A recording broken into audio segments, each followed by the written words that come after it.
Magandang hapon, narito ang 3-day weather forecast.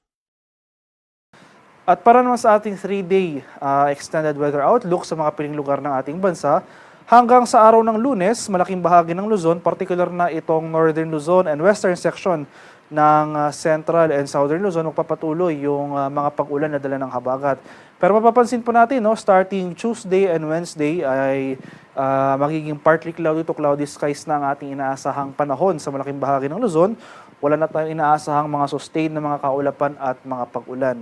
Especially dito sa area ng Bicol region, which is over the eastern section of Luzon, starting Monday to Wednesday ay generally maaliwala sa pong ating panahon, pero hindi nangangahulugang wala na tayong pag-ulang mararanasan. Nandiyan pa rin yung mga usual evening or afternoon to evening na mga rain showers or thunderstorms. Sa bahagi naman ng Visayas, starting Monday, wala na rin po tayong inaasahang mga sustained na pag-ulan. Posibleng umiral pa rin yung habagat at magdala ng mga panandaliang pag-ulan, yung mga usual na thunderstorms. Pero in terms of sustained cloudiness, for Metro Cebu, Iloilo, and Tacloban ay wala naman na po tayo inaasahan early to the middle of next week. Sa bahagi naman ng Mindanao, tulad po ng Visayas, improving weather conditions starting Monday until Wednesday.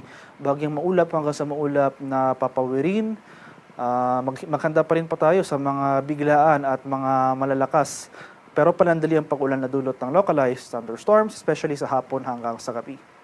At ito po yung ating latest weather advisory na issued ngayong alas 5. Nabagit ko kanina, pinakamapektuhan pa rin ng habagat itong kanlurang bahagi ng Luzon. So mga lalawigan ng Pangasinan, Zambales, Bataan, Occidental Mindoro for the next 24 hours. Simula ngayong hapon hanggang bukas ng hapon, makakaranas po tayo possibly up to 100 millimeters na mga pag-ulan. So over these areas, patuloy pa tayong maghanda sa mga malalakas sa pag-ulan. Nandiyan yung mga hazards ng pagbaha at landslides. So mababawasan na yung mga areas sa makaranas sa mga pag-ulan pero posibleng makaranas pa rin tayo ng up to 100 millimeters na rainfall over Pangasinan and Zambales. Kaya hanggang Monday ng hapon, posible pa rin dyan yung mga malalakas sa pag-ulan. Maghanda pa rin pa tayo sa mga hazards sa dulot nito.